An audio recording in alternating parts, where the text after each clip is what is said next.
اس پر چل رہا ہے اور آج بھی انشاءاللہ عز و جل اس موضوع پر گفتگو ہوگی. آپ کی کالز کو ہم شامل سلسلہ کریں گے. اگر آپ سلسلہ دیکھتے رہیں گے تو اہم معلومات اس موضوع سے متعلق آپ کو حاصل ہوگی. ابتداءً درود پاک کی فضیلت کہ فرمان مصطفیٰ صلی اللہ تعالی علیہ وسلم ہے، جس نے قرآن پاک پڑھا، رب تعالی کی حمد کی اور نبی صلی اللہ تعالی علیہ وسلم پر درود پاک پڑھا، نیز اپنے رب سے مغفرت طلب کی تو اس نے بھلائی اس کی جگہ سے تلاش کر لی. صلو علی الحبیب صلی اللہ تعالی علی محمد صلی اللہ علیہ وسلم. آئیے آپ کے ویڈیو سوال سے ہی ہم سلسلے کو آگے بڑھاتے ہیں. کمیشن کے حوالے سے کچھ معلومات کرنی تھی آپ سے. دکاندار سے جیسے ہم گاڑی دلاتے ہیں اس کا کمیشن لینا صحیح ہے یا نہیں؟ جی حضور کیا ارشاد فرمائیے. کمیشن. الحمدللہ رب العالمین والصلاة والسلام علی سید الانبیاء والمرسلین، اما بعد فاعوذ باللہ من الشیطان الرجیم، بسم اللہ الرحمن الرحیم. کمیشن بدر حقیقت اجرت ہی ہے. ٹھیک. تو اگر کمیشن طے ہو اور جو کمیشن لے رہا ہے اس نے کمیشن دینے والے کے لیے کام بھی کیا ہو، محض صرف ایسا نہ ہو کہ دو چار جملے بول دیے تو اب وہ یہ سمجھے کہ میں کمیشن کا حقدار ہو گیا، کیونکہ یہ اجارہ ہے، کانٹریکٹ ہے. ٹھیک ہے. اور اجارے کا کانٹریکٹ ہے، اور اس صورت میں یہ جب اپنی منفعت یعنی اپنی سروسز دے گا صحیح ہے. تو اس کے بدلے میں یہ اس کی اجرت لے گا. صحیح ہے.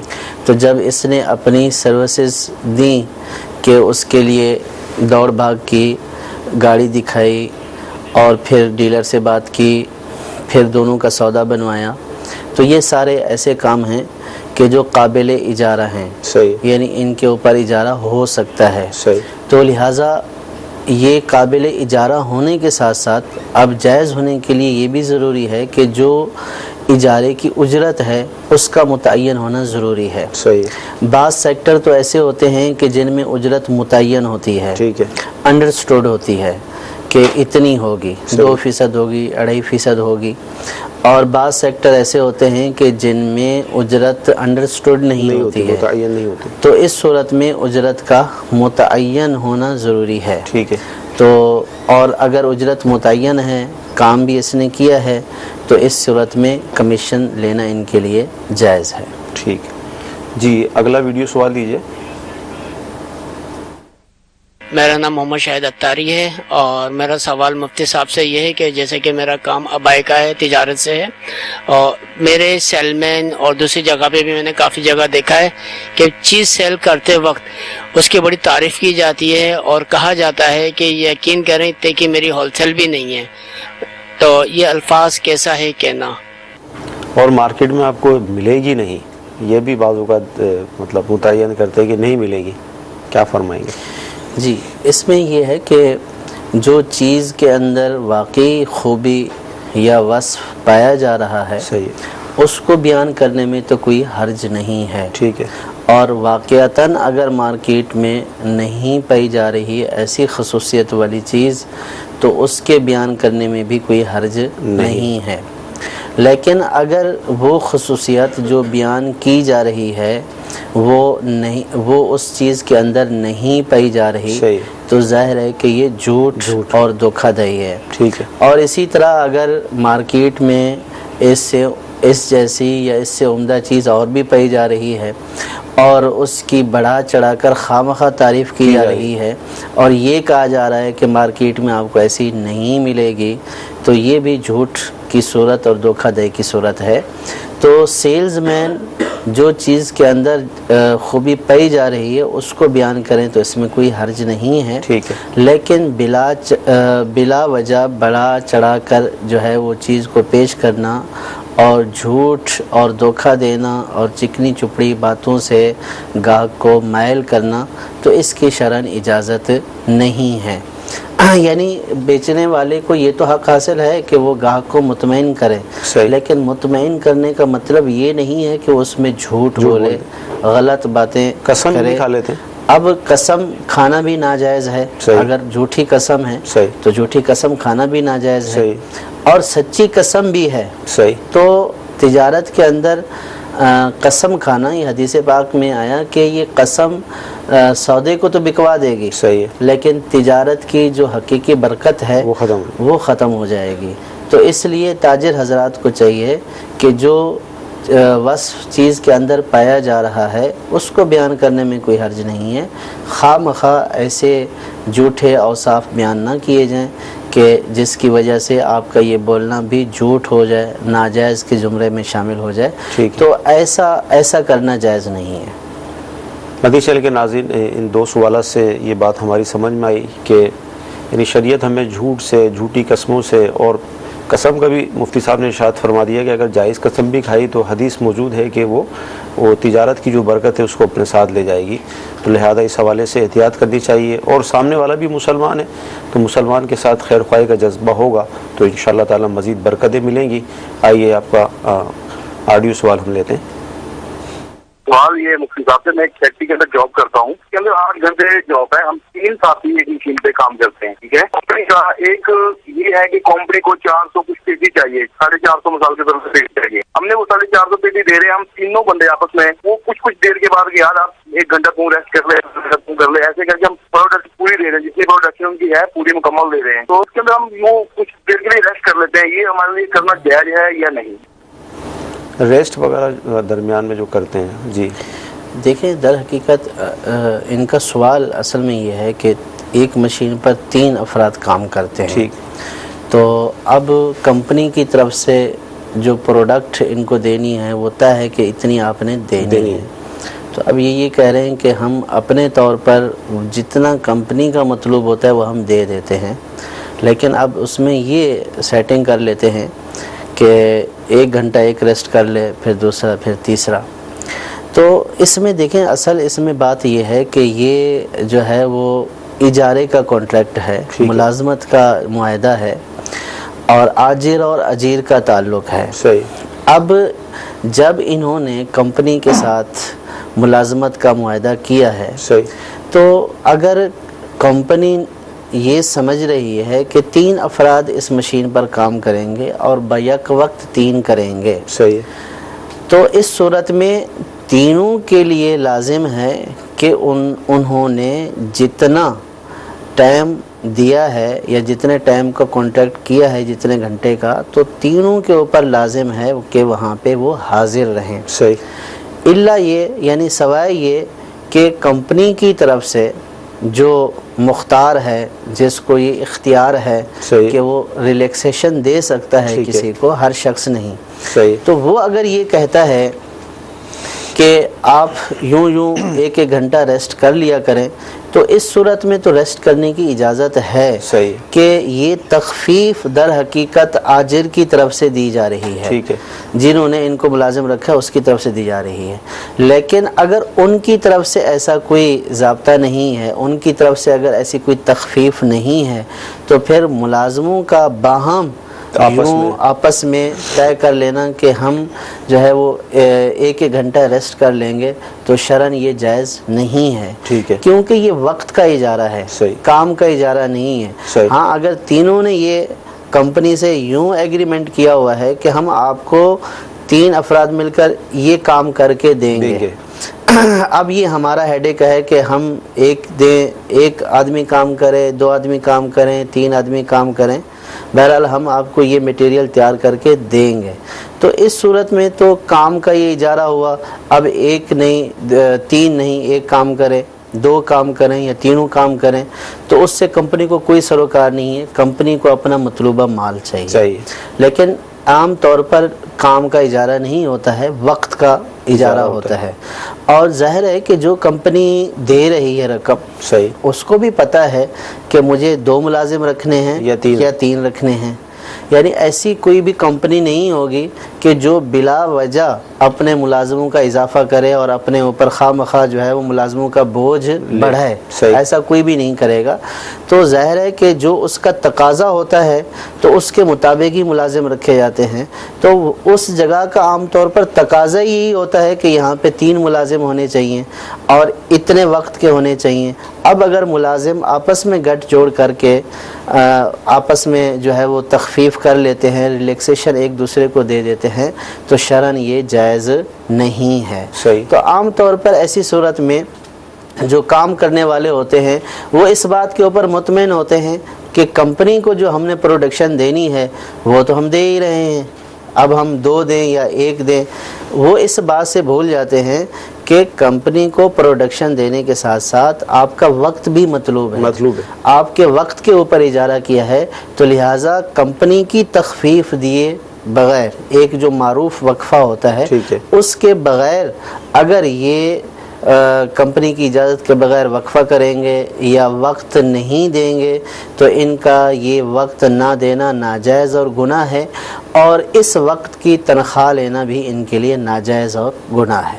اتنے وقت کی تنخواہ کمپنی کو واپس کرنی ہوگی۔ اور اس میں یہ بھی تو ایک خدشہ موجود ہے نا کہ کام کے اندر بھی نقص رہ جائے، ظاہر جب آرام کریں گے اور مطلوبہ جو کوانٹٹی وہ پوری کرنی ہے تو اس کے لیے کام اسپیڈ میں بھی کریں گے، آرام بھی کریں گے، تو کام میں نقص بھی تو۔ اس میں یہی ہے نا کہ کوئی بھی ادارہ خواہ اپنے اوپر ملازموں کا بوجھ نہیں بڑھاتا ہے، تو وہ پہلے سے ان کا ایک پلاننگ جو ہوتی ہے، سٹینڈرڈ بنا ہوا ہوتا ہے کہ اس کام کو 3 افراد مل کر کام کریں گے تو یہ پائے تکمیل تک پہنچے گا۔ اب یہ اپنی ہوشیاری سے اور عقل مندی سے یہ طے کر لینا کہ نہیں ہم یوں کر دیں گے، اگرچہ اس چیز کے اندر بظاہر نقص نہیں آ رہا، لیکن جو انہوں نے باہم معاہدہ کیا ہے اس کی خلاف ورزی اس کے اندر پائی جا رہی ہے، جو کہ ناجائز اور گناہ ہے۔ جی اگلا سوال۔ میں الیکٹریشین ہوں، میرا کام الیکٹریشین کا، تو ہم تار وغیرہ ہمارے پاس آتی تو اس کے تار کے اندر سے کوپر لے سکتے ہیں، پوچھ رہے ہیں وہ ہمارے لیے لینا جائز ہے تو کیا کس کی ملکیت ہوگی وہ؟ جی کیا ارشاد ہے؟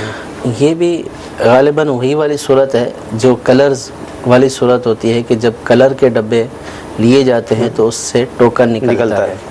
تو عام طور پر جو مزدور حضرات ہوتے ہیں، ٹھیکیدار حضرات ہوتے ہیں، تو بعض لوگ جو ہے وہ نکال لیتے ہیں، حالانکہ وہ مالک کی رقم سے خریدے ہوئے ہوتے ہیں، وہ خریداری مالک نے کی ہوئی ہوتی ہے، تو یہ ٹوکن نکالنا ان مزدوروں کے لیے جائز نہیں ہوتا ہے۔ اسی طرح اگر یہ تار کسی نے خریدا، الیکٹریشین کو بولا کہ آپ تار خرید کر لے کر آ جائیں، اور اب اس سے ٹوکن نکلا تو جس کا یہ تار ہے یہ ٹوکن بھی اسی کا ہے۔ اب اگر الیکٹریشین ان کی اجازت کے بغیر اس ٹوکن کو لے لیتا ہے تو ان کا یہ لینا ناجائز اور گناہ ہے۔ ٹھیک، کچھ SMS بھی ہم مدنی چینل کے ناظرین آپ کے شامل کرتے ہیں۔ ہمارے فہیم بھائی ہیں بابر مدینہ کراچی سے، یہ پوچھنا چاہ رہے ہیں کہ میرے دوست نے مجھے ایک سافٹ ویئر گفٹ کیا، اس کی مالیت 1 لاکھ روپے ہے، تو میں نے 2 لوگوں کو 40 ہزار میں بیچ دیا، تو کیا یہ صحیح ہے؟ جب گفٹ کر دیا جی اور اس کے اوپر قبضہ بھی دے دیا تو یہ مالک ہو گئے۔ اب جب یہ مالک ہو گئے تو اس صورت میں ان کا آگے بیچنا جائز ہے، کاپی کر کے اس کا جو طریقہ کار ہوتا ہے اس کا بیچنا جائز ہے، ناجائز والا پہلو نہیں ہے۔ ہاں اس کی اگر کوئی اور دوسری کوئی ٹرمز اور کنڈیشن ہیں، کچھ اور معاملات ہیں، تو وہ ایک جداگانہ حکم ہوگا، اس کے اوپر یہ جواب اپلائی نہیں ہوگا۔ لیکن جتنا انہوں نے بولا ہے کہ گفٹ کیا ہے اور یہ قبضہ کر لیا تو مالک ہو گیا، اور مالک کو اپنی چیز میں ہر طرح کا جائز تصرف کرنے کا اختیار حاصل ہوتا ہے۔ ٹھیک ہے۔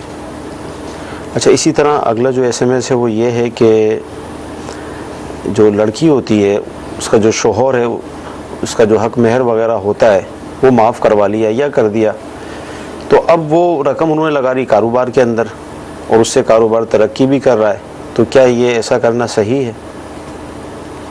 دیکھیں، حق مہر جو ہے وہ لڑکی کا حق ہے، ٹھیک ہے، اگر وہ اپنی رضامندی سے خوشی سے معاف کر دیتی ہے تو اس کو معاف کرنے کا بھی حق ہے، ٹھیک ہے، اور اس کو لینے کا بھی حق ہے، ٹھیک ہے، یعنی دونوں حق ہیں، اس کا حق ہے چاہے لے لے چاہے معاف کر دے، ٹھیک ہے۔ اب اگر اس نے لیا نہیں بلکہ معاف کر دیا ہے تو وہ شوہر کی رقم تھی صحیح. اور وہی اس کا مالک ہے.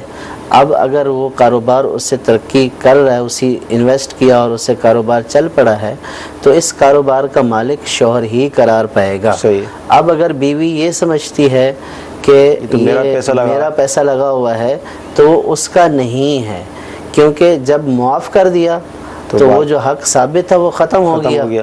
تو اب یہ رقم اسی کی تھی، اسی نے کاروبار میں لگائی، اور جو اس سے نفع حاصل ہوگا اس کا مالک شوہر ہی ہوگا. باقی رہا یہ کہ معاف کرانا درست عمل ہے یا نہیں. صحیح. تو معافی کا مطالبہ کرنا بلا وجہ یہ تو درست نہیں ہے. صحیح. بلکہ حق مہر رکھا حق ادا کرنے کے لیے رکھا جاتا ہے، نہ کہ معاف کرانے کے لیے رکھا جاتا ہے. تو لہٰذا ہر کسی کو چاہیے کہ بلا وجہ معاف نہ کریں، بلکہ جو حق مہر مقرر کیا ہے وہ اپنی بچوں کی امی کو ادا کر دیں. صحیح. اور معافی کا مطالبہ یہ تو ایسا ہی ہے کہ جیسے کسی سے سوال کرنا ہے. صحیح. اور بلا وجہ بلا عذر شرعی کسی سے اس طرح کا سوال جو ہے وہ شرعاً ناپسندیدہ ہے. ٹھیک. جی اگلا ویڈیو سوال لیجئے.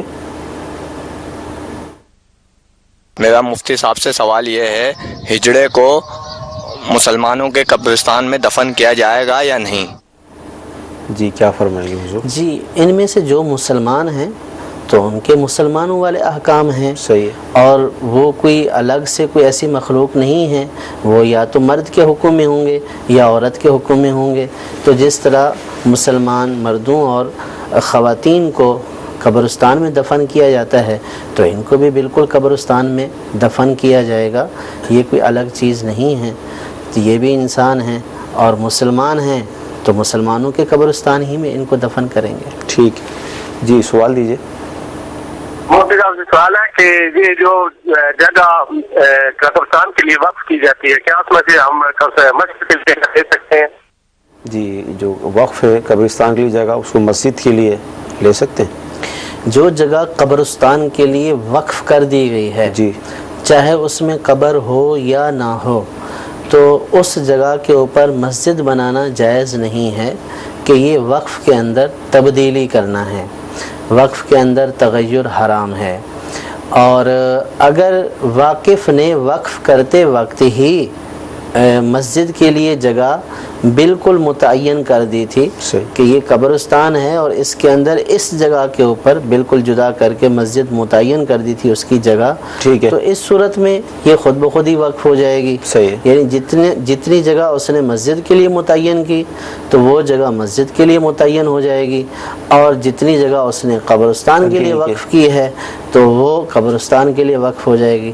لیکن اگر صرف قبرستان کے لیے وقف کی ہے، صحیح، اب کوئی یہ چاہتا ہے کہ اس کے اندر مسجد بنا لے، تو اب مسجد بنانا جائز نہیں ہے، اور یہ تغییر وقف ہے، یعنی وقف کو تبدیل کرنا ہے، جو کہ ناجائز اور حرام ہے. جی اگلا سوال. ہم لوگ کمیٹی ڈالا ہے 20 آدمی، وہ جس آدمی کا کمیٹی چاہیے پہلے وہ کمتی لیتا ہے، وہ باقی پورے آدمی جتنے کمیٹی ہے، فار ایگزامپل اگر 20,000 کی کمیٹی ہے نا تو ایک آدمی بولتا ہے میرے کو 15 کی دے دو، میرے کو زیادہ ضرورت ہے، اس کو 15 کی دے جاتی ہے اور 15 وہ سب آدمی کے اوپر تقسیم ہوتا ہے. نیکسٹ منتھ میں وہ آدمی دوسرا آدمی بولتا ہے میرے کو 20 کی دو، میرے کو 19 کی دو، وہ جتنا بھی ہوئے گا وہ پورا آدمی کے اوپر تقسیم ہو جائے گا. یہ کیا ہے، جائز ہے یا ناجائز ہے؟ پلیز میری اصلاح فرما دیجیے. جی کمیٹی، جی یہ بولی والی کمیٹی کہلاتی ہے، اور اس میں کمیٹی سے جو کم لیا جاتا ہے اور پھر جو آپس میں تقسیم کیا جاتا ہے، تو یوں یہ بولی والی کمیٹی ناجائز اور گناہ ہے، اور جو رقم یہ آپس میں تقسیم کی جاتی ہے یہ سود کے زمرے میں آتی ہے. صحیح. تو لہٰذا اس سے ہر مسلمان کو بچنا ضروری ہے. ٹھیک. جی اگلی کال. سوال یہ ہے کہ میں نے 1-2 لاکھ پیسے ادھارے لیے ہوئے ہیں، اور اس کی پیسے کی زکات ہے میں نے دینی ہے یا پھر جس سے میں نے ادھارے لیا ہو اس نے دینی ہے؟ جی گاڑی لیے رجسٹریشن وغیرہ جو کراتے نا، غالباً یہ ان کی مراد تھی کہ جس دوست سے لیے تو اب میں نے اسے پرچیز کر لی، تو اب میں آگے پیمنٹ میں کروں گا یا میرا دوست کرے گا؟ رجسٹریشن وغیرہ جو ہوتی ہے گاڑی، 2 لاکھ ادھار لیے میں. اچھا زکوٰۃ کے حوالے سے، زکوٰۃ وہ دے گا یہ دیں گے؟ جی اس میں لوگوں کو کنفیوژن ہوتی ہے. عام طور پر جو لوگ قرض دیتے ہیں وہ یہ سمجھتے ہیں کہ جو رقم ہم نے قرض دی ہوئی ہے تو اس کی زکوٰۃ وہ ادا کرے گا کہ جس کو ہم نے قرض پر رقم دی ہوئی ہے، اور وہ دلیل یہ دیتے ہیں کہ چونکہ وہ ہماری رقم استعمال کر رہا ہے تو لہٰذا زکوٰۃ بھی وہی دے گا. ایسا نہیں ہے. جس نے قرض کے اوپر رقم لی ہوئی ہے تو اس نے قرض پر ہی لی ہے، اس نے واپس آپ کو کرنی ہے. ٹھیک ہے. تو جو اس کا اصل مالک ہے، جس نے قرض دیا ہوا ہے، تو اس کی زکوٰۃ بھی اسی کے اوپر لازم ہوگی. اگر اس سے مطالبہ کریں گے جس کو قرض دیا ہوا ہے کہ آپ ہماری زکوٰۃ ادا کر دیں، اور وہ قرض کی وجہ سے کر بھی دیتا ہے اور پھر پوری رقم آپ کو لوٹا دیتا ہے، تو اس صورت میں تو یہ سود ہو جائے گا. صحیح. گویا کہ آپ نے قرض کے اوپر نفع لیا ہے، اور قرض کے اوپر نفع لینا یہ سود ہے. تو یہ سودی صورت ہے. اگر کوئی کسی کو مجبور کرتا ہے کہ آپ چونکہ میرے پیسے استعمال کر رہے ہیں تو لہٰذا زکوٰۃ آپ دیں، تو اس کے اوپر زکوٰۃ نہیں بنتی. زکوٰۃ جو اس کا اصل مالک ہے، کیونکہ زکوٰۃ ملکیت پر ہوتی ہے، تو جس کی ملکیت اس کے اوپر ثابت ہے زکوٰۃ بھی وہی ادا کرے گا. ٹھیک ہے. ایسے میں شامل کرتے ہیں محمد نجم ہے یہ ملتان سے. اچھا، یہ بھی حضور ارشاد فرمائیے گا کہ محمد کی جگہ انہوں نے ایم لکھا ہے، تو اس کا بھی حکم بیان کر دیجیے گا. اس کو علماء نے منع فرمایا ہے کہ محمد اور اس طرح کے ناموں کا، بالخصوص محمد کا مخفف لکھنا، ایم کے ساتھ لکھنا، اس کو منع فرمایا ہے. اچھا، یہ سوال ہی کرنا چاہ رہے ہیں کہ میں ایک شاپ یعنی دکان پر سیل مین ہوں، اور جو کام میں کرتا ہوں دکان پہ جو سامان رکھا ہے اس سے ہٹ کر کوئی اپنا ذاتی سامان لا کر میں دکان پہ رکھ کر بیچ سکتا ہوں کیا؟ سیل کر سکتا ہوں؟ مثال طور پہ گولڈ کی دکان ہے، جولرس کی دکان ہے، اب اس میں چاہیں تو کپڑا رکھ لیں یا کوئی ایسی چیز جو کہ وہ دکان کو بھی ڈسٹرب نہ کرے لیکن ہو ان کی اپنی ذاتی، اور یہ نوکری بھی کر رہے ہیں. اچھا، تو کیا یہ کر سکتے ہیں؟ دیکھیں، جس کی دکان ہے اگر یہ اس کے اوپر نوکری کرتے ہیں، اب اگر وہ یہ کہتا ہے کہ آپ یہاں پہ سامان رکھ کر بیچیں، صحیح، تو اس میں تو شرعاً کوئی حرج نہیں ہے. ٹھیک ہے. لیکن یہاں ایک پہلو ہے کہ اگر فرض کیا کہ کسی نے اپنی دکان پر کسی کو ملازم رکھا ہوا ہے، اب یہ ان کی اجازت کے بغیر کرتا ہے، صحیح، تو ظاہر ہے کہ یہ ان کا ملازم ہے اور اس وقت کے پیسے ان سے بھی لے رہا ہے اور ساتھ ساتھ اپنا کام بھی کر رہا ہے. اگر مالک کی اجازت کے بغیر کر رہا ہے تو اس صورت میں جتنا یہ اپنا کام کرتا ہے ملازمت کے وقت میں، تو یہ کام کرنا اس کا ناجائز اور گناہ ہے، کیونکہ جس سے اس نے وقت کا اجارہ کیا ہوا ہے تو یہ اس کے وقت میں کمی کر رہا ہے. صحیح. ہاں، اگر اصل مالک سے اجازت لی ہوئی ہے اور اصل مالک نے اجازت دی ہوئی ہے کہ ٹھیک ہے آپ میرے سامان کے ساتھ اپنا بھی سامان بیچا کریں، اور اس کا حساب کتاب بالکل الگ سے رکھتا ہے، تو اس میں شرعاً کوئی حرج والا پہلو نہیں ہے. صحیح. مفتی صاحب، 15 شعبان آ رہی ہے اور آپ کے علم ہے کہ لوگ معافی تلافی بھی کرتے ہیں اور سب، تو اسی طرح کا ایک میسیج بھی ہے کہ میرے چھوٹے بھائی سے میری بنتی نہیں ہے. اب میں کافی کوشش کرتا ہوں لیکن وہ سخت مزاج ہیں، تو اب میں کیا کروں اس حوالے سے، میرے لیے کیا حکم ہوگا؟ دیکھیں، بھائی کا رشتہ تو بہت قریبی رشتہ ہوتا ہے، اور بھائی اگرچہ سخت مزاج بھی ہے اور بڑا بھائی ہے بالخصوص، تو اس کا ادب کرنا جو ہے وہ ضروری ہے، اور چھوٹا بھائی ہے تو بھی چھوٹوں کے اوپر شفقت کرنا ضروری ہے. تو اب بھائیوں والا جو رشتہ ہوتا ہے یہ بہت قریبی رشتہ ہوتا ہے، اب اس رشتے کو توڑا نہیں جا سکتا. صحیح. اب اگر کسی کے اندر ایسی عادت ہے کہ وہ بلا وجہ سختی کرتا ہے یا بلا وجہ جو ہے وہ تنگ کرتا ہے، تو اس صورت میں درگزر ہی کیا جائے، ان سے رشتہ ناتا بالکل توڑ دینا، قطع تعلق کر لینا یہ جائز نہیں ہوتا ہے. سوائے یہ کہ وہ بہت ضرر کی حد تک ہو جس میں ان کو نقصان پہنچا رہا ہو، اور پھر ان کے لیے صرف یہی صورت رہ گئی ہے کہ ان سے کوئی تعلق ہی نہ رکھے، یا کوئی ایسی وجہ پائی جا رہی ہو کہ شریعت کی وجہ سے کہ جس سے ان سے تعلق توڑنا اب ضروری ہو جائے، تو وہ جو مستثنا صورتیں ہیں، استثنائی صورتیں ہیں، ان کے علاوہ بہر صورت ان سے تعلق جوڑنے کی کوشش کرے.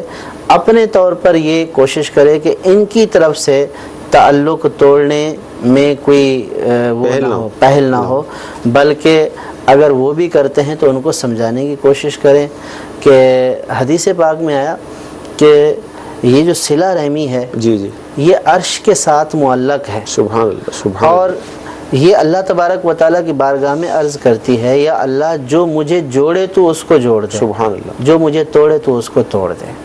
تو صلہ رحمی اپنے قریبی رشتہ داروں کے ساتھ کرنا، اچھا تعلق جوڑنا، بلکہ بعض احادیث کے مضامین سے یہ بھی آیا ہے کہ یہ عمر میں اضافے کا بھی سبب ہے، رزق میں اضافے کا بھی سبب ہے. تو ان سارے فضائل کو مد نظر رکھتے ہوئے تھوڑی بہت جو سختی ان کی طرف سے نادانی آتی ہے تو اس کو درگزر کرنا چاہیے اور ان کے ساتھ حتی الامکان کوشش کرنی چاہیے جب تک شریعت اجازت دے کہ ان سے تعلق جوڑ کر رکھنا چاہیے. مدی چل کے ناظرین، عموماً یہ ہوتا ہے کہ جب 15 شعبان قریب ہوتی ہے تو اس طرح کے ایسے میں سارے سلسلے ہوتے ہیں، لیکن بعض اس میں رسماً معلوم ہوتے ہیں. تو کوشش یہ کی جائے کہ حقیقی معنوں میں جس سے بھی اس طرح کی لڑائی جھگڑا یا کوئی صورت ہے وہ ہمارے خورے رشتہ دار ہوں، ہمارے پڑوسی ہوں، دوست احباب ہوں، تو کوشش کر کے حقیقی معنوں میں شریعت کا جو ایک تقاضا ہے اس کو پورا کرتے ہوئے اس کو مطلب صاف کر لیا جائے. کیونکہ شب برات کی جو شب ہے، اس رات بنی کلب کی بکریوں کے بالوں سے زیادہ اللہ تعالیٰ گناہ گاروں کو جہنم سے آزاد فرماتا ہے. پھر آگے یہ بھی ہے کہ جو دو آپس میں جھگڑے والے ہوتے ہیں اللہ تعالیٰ ان کو انہی کے حال پہ چھوڑ دیتا ہے. تو یہ سارا سلسلہ ہوتا ہے، لیکن ایک کاش حقیقی معنوں میں ہو اور جو اس کا طریقہ کار شریعت نے بیان کیا اس کے مطابق ہوگا، جبھی ہمیں اس کی برکتیں ملیں گی. جی مزید کال. کہ میں جاب کرتا ہوں اور میں کمیشن پر ہوں، تو میرا تو کوئی ادھر کمپنی کے ساتھ ڈیوٹی ٹائم فکسڈ ہی نہیں ہے. تو اس کے لیے میں کبھی 12 بجے بھی فری ہو جاتا ہوں اور کبھی شام 5 بجے بھی. تو مجھے بتائیں کہ کیا میں ان سے ٹائم فکس کروں یا نہیں؟ جی کمیشن کا جو معاملہ ہوتا ہے اس میں وہ ان کا ملازم ٹائم کا ملازم نہیں ہوتا ہے، بلکہ وہ ایک جو بیچ میں کردار ادا کرتا ہے، اپنی سروسز دیتا ہے کہ دو آدمیوں کے درمیان سودا کرا دینا یا ان کی چیز بکوا دینا یا ان کو کوئی چیز خرید کر لے کر دے دینا، دونوں پارٹیوں کو ملا دینا. تو یہ جو ہے در حقیقت یہ کام کا ہی اجارہ ہے. کمیشن کا جو اجارہ ہے یہ در حقیقت کام ہی کا اجارہ ہے کہ آپ نے ان کے لیے کام کیا اور آپ نے اس کی اجرت طے کی، تو اس صورت میں آپ اجرت کے حقدار ہو گئے. تو اس کے لیے وقت کی پابندی نہیں ہے. عام طور پر جو کمیشن والی صورت ہوتی ہے تو اس میں وقت کا ملازم نہیں ہوتا ہے بلکہ کام ہی کا اجارہ ہوتا ہے. جب فارغ ہو جائے اپنی چھٹی، جب فارغ ہو جائے چھٹی. صحیح. جی اگلی کال. سوال یہ ہے کہ اگر مارکیٹ میں اوپر مسجد بنا دی گئی اور اس کے بعد پھر جو پراپرٹی کا مالک تھا وہ مسجد ختم کر دے تو اس کا مطلب کیا حکم ہے کہ وہ مسجد ایک ہی جگہ رہے گی یا پھر وہ اس کو ختم کر کے اپنا پھر دنیاوی کاروبار کے لیے مارکیٹ بنا سکتا ہے؟ اس میں کنفیوژن تھوڑی سی ہے کہ مارکیٹ بنی تو کیا پہلے مسجد تھی، کیا تھا؟ دیکھیں اس میں واضح بات ہے کہ بعض اوقات ایسا ہوتا ہے کہ لوگ اپنی جگہ پر نماز پڑھنے کی اجازت دے دیتے ہیں، لیکن یہ بھی پتہ ہوتا ہے کہ یہ مستقل مسجد نہیں ہے، عارضی طور پر جائے نماز ہوتی ہے. تو اگر کوئی اپنی جو ہے وہ جگہ کو جائے نماز کے طور پر استعمال کرنے کے لیے دیتا ہے تو وہ مسجد نہیں ہو جائے گی. ہاں اگر اس کو بطور مسجد وقف کر دیا اور لوگوں کو نماز پڑھنے کی اجازت دے دی اور اس کا راستہ بھی بالکل الگ کر دیا ہے تو اس صورت میں یہ مسجد ہو جائے گی. تو اس صورت میں اس کا توڑنا ناجائز اور گناہ ہے کہ جو جگہ ایک دفعہ مسجد ہو گئی وہ ہمیشہ کے لیے مسجد ہو جائے گی، تو تا قیامت مسجد ہی رہے گی. تو اس صورت میں اس کا توڑنا، اس کو ختم کرنا ناجائز اور گناہ ہے. لیکن ہر وہ جگہ کہ جس کے اوپر نماز پڑھی جاتی ہے اس کو مسجد نہیں کہا جائے گا. اور نہ ہی یہ ہے کہ اس نے فرض کیا کہ کسی نے اپنی ذاتی جگہ میں نماز پڑھنے کی اجازت دے دی تو اب ہم یہ بولیں کہ مسجد ہو گئی، حالانکہ اس نے مسجد کی نہیں ہے. تو جب مالک وقف نہیں کرے گا تو لوگوں کے نماز پڑھنے سے تو وہ جگہ وقف نہیں ہو جائے گی، مسجد نہیں ہو جائے گی جب تک کہ خود زمین کا مالک اس کو مسجد نہ کرے۔ تو اب جو صورتحال ہے وہ تو اصل مالک سے پوچھی جائے گی کہ انہوں نے واقعی اس کو مسجد کیا تھا یا نہیں کیا تھا۔ اگر انہوں نے واقعی اس کو مسجد کر دیا تھا، مسجد کے لیے وقف کر دیا تھا، تو پھر ہمیشہ ہمیشہ کے لیے مسجد توڑنا جائز نہیں تھا، اور اگر انہوں نے اس کو مسجد نہیں کیا تھا تو وہ جائے نماز تھی، اس کا توڑنا جائز تھا۔ اچھا، یہاں پر جیسے تنفیر عوام کے حوالے سے، یا عوام کو ہم غیبتوں، بہتان، اس طرح کی بچانے کے لیے کیا وہاں بورڈ لگا سکتے ہیں؟ جیسے اگر کوئی جائے نماز بنائے کہ بھئی یہ فی الوقت صرف نماز کے لیے، جیسی کوئی صورت بنی تو یہ ہم بلڈنگ بنائیں گے، عمارت بنائیں گے، تو اس کو مسجد نہ سمجھا جائے۔ دیکھیں، بعض وہ چیزیں ہوتی ہیں کہ لوگ خود سے یعنی کہ اپنے دل میں نفرت پیدا کر لیتے ہیں یا خود سے غیبت کے دروازے کھول دیتے ہیں۔ شریعت نے مسجد کرنے کا ایک طریقہ کار وضع کیا ہے کہ مالک اپنی خوشی سے، اپنی رضامندی سے اس کو مسجد کے لیے وقف کر دے، زبان سے وقف کے الفاظ ادا کر دے، یا لوگوں کو یہ بولے کہ یہ میں نے مسجد کے لیے مختص کر دی ہے، یا لوگوں کو پھر نماز پڑھنے کی اجازت دے دے، اس کا راستہ بالکل الگ کر دے، تو اس صورت میں یہ مسجد ہو جائے گی۔ یعنی قول سے بھی مسجد ہو جاتی ہے کہ وہ سراتن الفاظ سے بولے، اور دلالتن بھی ہو جاتی ہے۔ لیکن اب اگر نہ اس نے دلالتن مسجد کیا ہے نہ سراتن مسجد کیا ہے، اب اگر کوئی خواہ مخواہ غیبتوں کے دروازے کھولتا ہے یا یہ کہتا ہے کہ انہوں نے مسجد کی تھی، تو یہ خود ہی قصوروار ہے کہ یہ خود ہی غلط بات کر رہا ہے۔ لیکن پھر بھی بطور احتیاط اگر ایسی جگہوں پر جائے نماز لکھ دیا جائے تاکہ کسی کو کوئی کنفیوژن نہ ہو اور کوئی اس کو مسجد نہ سمجھے، تو اس میں بہت اچھی بات ہے، لکھنے میں کوئی حرج نہیں ہے۔ اچھا، آخری ایس ایم ایس ہم شامل کریں گے، سلسلے کا وقت ختم ہونے والا ہے۔ ہیئر ڈریسر کی شیف کی جو اجرت ہوتی ہے لینا، اس حوالے سے کیا فرمائیں گے؟ اول تو یہ کام اور پھر اس کی اجرت دونوں ہی اگر ارشاد فرما دیں۔ دیکھیں، جو ناجائز کام ہے اس کی اجرت بھی ناجائز ہے، یہ شریعت کا ضابطہ ہے۔ ٹھیک ہے، جائز کام کی اجرت بھی جائز ہے۔ صحیح۔ اب شیپ بنانا ناجائز ہے تو اس کی اجرت لینا بھی ناجائز ہی ہے، تو یہ کمائی جو اس کی ہے ناجائز کمائی ہے۔ صحیح جی، اگلی کال دیجیے گا۔ حضرت، آپ سے میرا یہ سوال ہے کہ مجھے پتہ نہیں کہ میں کب صاحب نصاب ہوا ہوں، تو میرے لیے کیا بہتر ہے کہ میں کب زکوٰۃ کے پیسے نکالوں؟ میں نے کئی بار کوشش کی پتہ لگانے کی کہ میں صاحب نصاب کس مہینے میں ہوا ہوں، تو مجھے پتہ نہیں چل رہا، تو اب میرے لیے کیا بہتر ہوگا کہ میں کس مہینے میں حساب سے زکوٰۃ نکالوں؟ جی، اس صورت میں یہ غالب گمان کریں، جس مہینے میں یہ ان کا غالب گمان ہوتا ہے کہ ہاں میں اس مہینے میں صاحب نصاب ہوا ہوں، تو اس مہینے کو اپنا نصاب کا مہینہ تصور کریں۔ رمضان شریف میں جو نکالتے ہیں کہ بھئی فرض کا ثواب 70 گنا زیادہ ہے، زیادہ ثواب ملے گا، تو رمضان کا انتظار نہیں کریں؟ دیکھیں، اس میں تو تفصیل ہے۔ اگر رمضان سے پہلے زکوٰۃ فرض ہو چکی ہے تو اب رمضان کا انتظار کرنا گناہ ہے، صحیح، کیونکہ فوری طور پر زکوٰۃ ادا کرنا ضروری ہے، ٹھیک ہے، تاخیر گناہ ہے بلا وجہ۔ ٹھیک، اور اگر رمضان کے بعد یہ نصاب کا سال پورا ہوگا، صحیح، تو اور یہ ایڈوانس میں زکوٰۃ ادا کر دیتا ہے رمضان میں، تو اس میں کوئی حرج نہیں ہے۔ اگر کسی کا فرض کیا کہ شوال میں، ذی قعدہ میں، ذی الحج میں نصاب کا سال مکمل ہو رہا ہے اور وہ یہ چاہتے ہیں کہ ثواب کے حصول کے لیے ماہ رمضان میں اپنی زکوٰۃ ادا کر دیں اور غریبوں تک، فقیروں تک ان کا مال پہنچ جائے، تو بالکل بہت اچھی بات ہے، اور ایڈوانس میں زکوٰۃ اگر یہ دے دیتے ہیں تو یہ ان کی زکوٰۃ شمار ہو جائے گی۔ جب نصاب کا سال مکمل ہو تو پھر یہ حساب کتاب کریں، اگر یہ کم دے چکے ہیں تو جتنی رہتی ہے اتنی اور ادا کر دیں، اور یہ اگر پوری ادا کر چکے ہیں تو بہت اچھی بات ہے۔ اللہ تعالیٰ کی بارگاہ میں دعا کریں گے کہ اللہ تعالیٰ آج کا ہمارا سلسلہ اپنی بارگاہ میں قبول فرمائے، جو سنا ہے، جو سیکھا ہے، اس پر عمل کرنے کی توفیق عطا فرمائے، آمین۔